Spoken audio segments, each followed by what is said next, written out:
Hi, my name is Tim Bauma, and I'm going to give you a quick overview of the IMSC Pan-Canadian Trust Framework, the Consultation Draft for version 1.0. What I'm showing you here is the GitHub site where we have posted the documents so that not only can we access them in Canada, they can be accessed all over the world. So there's the URL. You can actually I'll post the link on my Twitter account, and also there will be other places that will be posted as well. So I just wanted to give you a very quick overview of the consultation draft, the document, the PDF document, the report, and there's also a consultation deck as well. So I'm going to take you very quickly through the report. I've got it up here.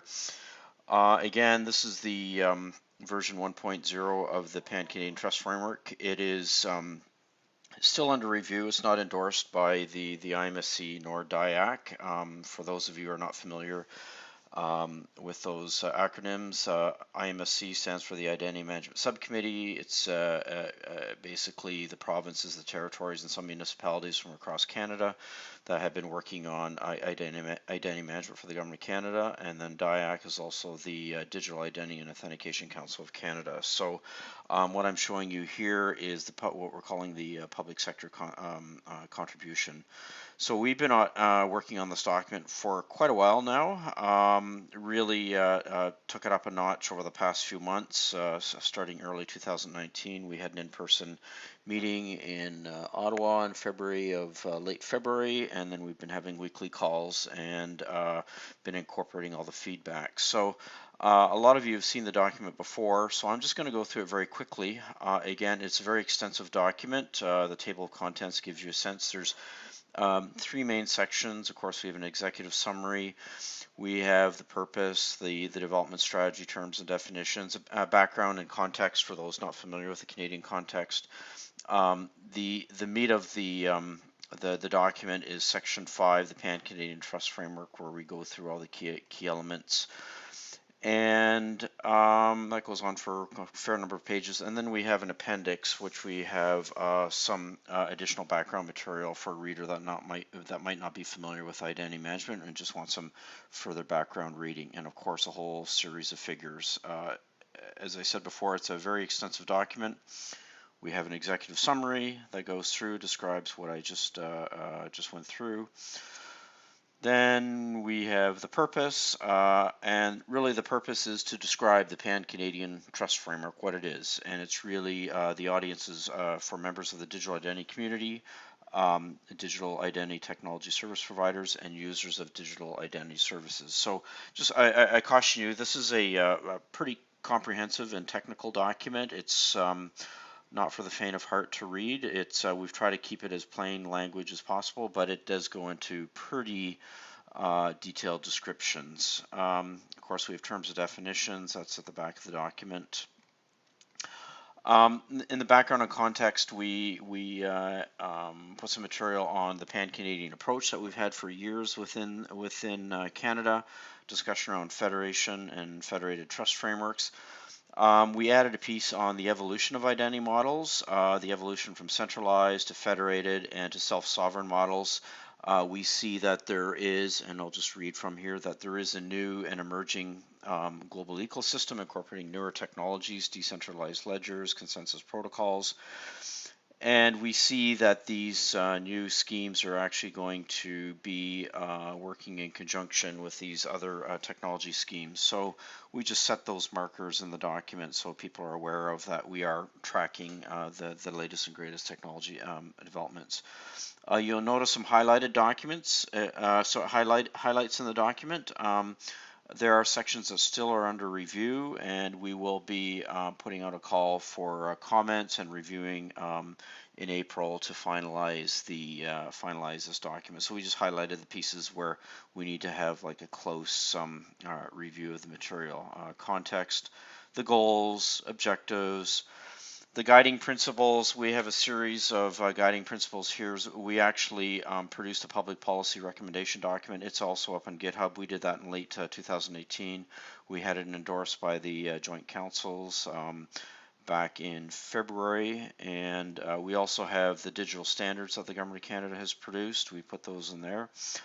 requirements of the digital ecosystem that we worked with DIAC to produce back in 2016.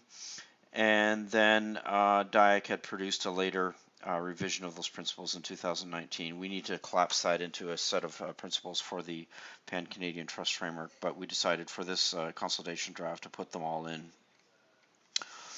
Getting into the trust framework itself, talking about the essential characteristics. A key thing here is that we're trying to produce a framework that we can actually use that is fairly simple. It's involved, but something that can be applied in a complex environment.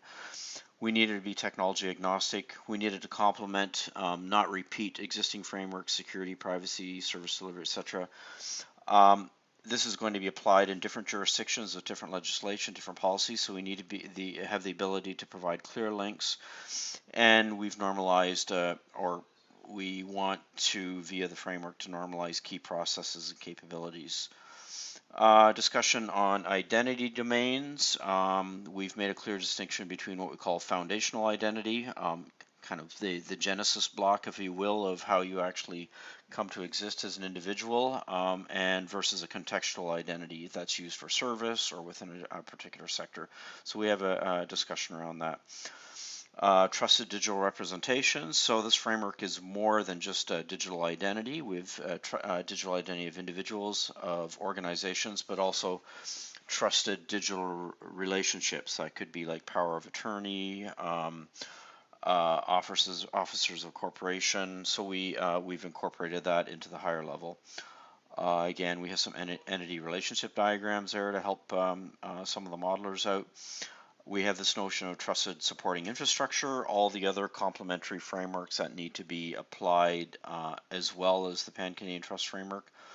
The model itself is actually pretty straightforward. We have those 3 trusted digital representations, and underlying that is the trusted supporting infrastructure.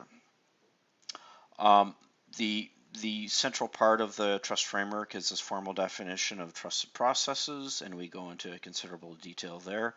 Those are those set of activities that enable a state change. Inputs come in, outputs come out, and those can be relied on as proofs by downstream processes or other organizations. We put in a discussion around trusted proofs and conveyance. We're seeing the emergence of what I like to call conveyance networks, or third-party information networks, or third-party identity networks from the payment providers. We do have some other vendors that are starting to position themselves in the space. We have some of the self-sovereign decentralized networks, so we really compartmentalize that into its own block, if you will. Discussion of the atomic processes, and then we get into the idea of compound trusted processes. This is very useful in terms of mapping what you're doing in existing processes to what we've identified as trusted processes in the framework. So we have a detailed discussion around there. Put in a discussion around mapping trusted processes to existing processes with some examples. And then finally we get into the nuts and bolts, where we've identified 21 atomic trusted processes, identity resolution, identity establishment, etc. We go through, we formally defined all of those processes, and again I'll just very quickly scroll through that, and you'll see some highlighted pieces that we need to further consultation to actually fill out. A discussion around compound trusted processes. And we've collected them into high-level compound trusted processes like identity assurance, which gives you the proof of identity, credential assurance, which is coming from no credential to an authenticated or verifiable credential, and then informed consent, where you may be coming in with implied consent and coming out with express consent. Then some further discussion of how this all ties together to provide a trusted digital identity, how it looks like in terms of high-level proofs. We added this section, a significant section on roles within the Canadian digital ecosystem. how the various actors can see themselves in relation to the trust framework. There's the claims providers, issuers, there's the claim consumers, the relying parties, the claim holders are the individuals that have the claims that want to use them, and then the infrastructure providers that actually convey the claims or provide other services. And we've provided some detail on what those roles are. And more importantly, we actually took those roles and mapped them to the trusted processes and what we see happening in the ecosystem. Conformance criteria. We've generalized the conformance criteria. Originally, we just had the 4 levels of assurance, but looking at the other frameworks, we've generalized that to qualifiers. We have qualifiers that are related to foundational identity as well as contextual identity. We have the Pan-Canadian levels of assurance, the 4 levels that we're familiar with. We put in the EIDAS qualifiers, low, substantial, high. Vectors of trust, for example. We put in the NIST SP 863 qualifiers for IAL, AAL, FAL, and also our own secure electronic signature regulation qualifiers for enabling a secure electronic signature. That's generalized so that we can actually extend it if we need to put in any other qualifiers. It's quite straightforward to do, and it's a good way to actually select which conformance criteria that you want to use in your assessment process.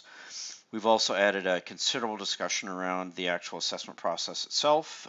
This is from what we've learned from applying it with assessing a province, so we provide some detail there, what the detailed assessment approach is, what the outcome of the assessment is, and we just have an example of what a trusted digital identity provider, how they would actually be assessed during this process.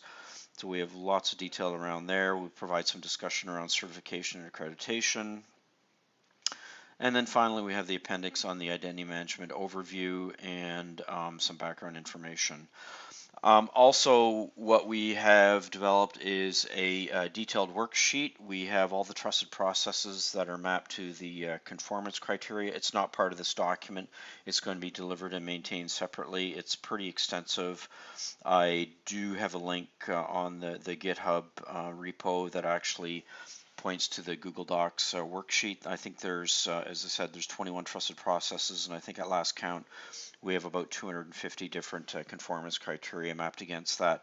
As well, we've got mapping against some of the other guidance, the US NIST guidance, the EIDAS, our own policy instrument. So it's just a good tool to do the assessment and also to map to other policy instruments. So that's about it. Lots of detail. I just wanted to give you like a 5-minute flyby. I think this turned into a more 10-15 minute overview.